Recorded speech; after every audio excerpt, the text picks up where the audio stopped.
blues influences? The first, well, besides the Rolling Stones, which I said earlier, the first guitar player, blues guy, after Mike Bloomfield was Eric Clapton. When I heard the Eric Clapton with John Mayall album, which is, I mean, that was the first time that somebody plugged the Les Paul into a Marshall, a 50-watt Marshall, and turned it up as loud as it would go.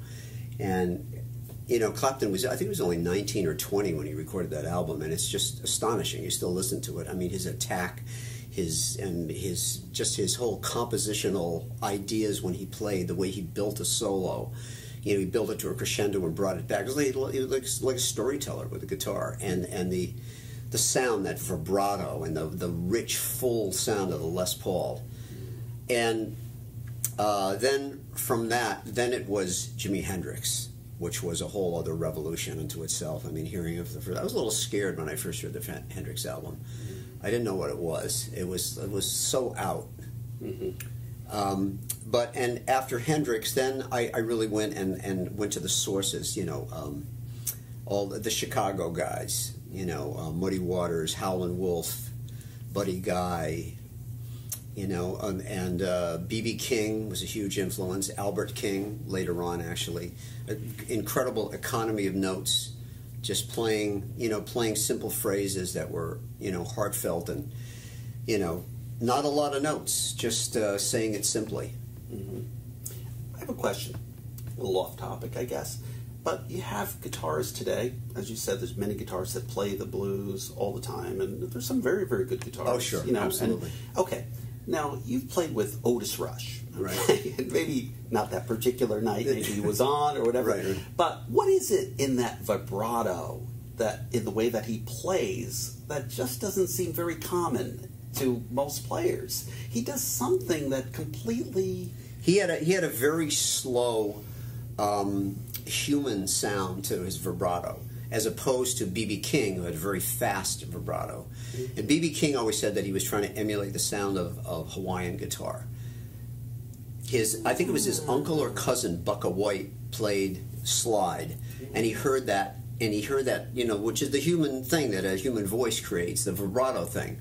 And B.B. King's take on it was a very fast one, but Otis was a much slower, almost like a jet, like a Joe Williams, like a slow jazz singer kind of. It's as opposed to, you know, it's just a completely different approach. Why can't other guys do it? Well, yeah, some guys have Clapton has one of the most distinct and one of the most beautiful vibratos. Is one of the things that attracted me to his playing, and people are still trying to get that sound. You definitely hear a lot of that in my playing. I mean, I spent a lot of hours sitting at the record player learning those things note for note, you know, over and over again. I can still sit down and play a lot of solos from the Mayall and Cream and Hendrix, the blues stuff. I can play, I still remember it. It's somewhere back there in my muddled brain, you know. It's pretty amazing. Wow. Also on this album, what about Albert King and Muddy Waters? Well, Muddy Waters and Albert King are very different.